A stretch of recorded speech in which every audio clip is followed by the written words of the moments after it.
చెప్తాను. శక్తి స్టార్ట్ చేయి.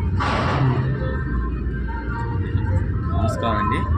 మీకోసం నేను ముందుమెట్టుకు వచ్చాను. కడప జిల్లా, అన్నమయ్య జిల్లాగా ఈ కడప జిల్లాకి వచ్చున్నాను. మీకోసం ఇక్కడ కోదండరామ బ్రహ్మోత్సవాలు జరుగుతున్నాయి. మీకోసంగా అద్భుతంగా వచ్చాను. లైవ్ టెలికాస్ట్ చూడండి. ఇది మన కోదండరామ టెంపుల్ కళ్యాణ మండపం చూడండి.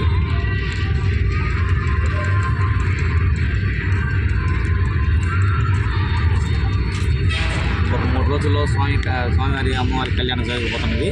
ఒకసారి మొత్తం లైవ్ టెలికాస్ట్ అవుతుంది. చూడండి, లైవ్ చూడండి.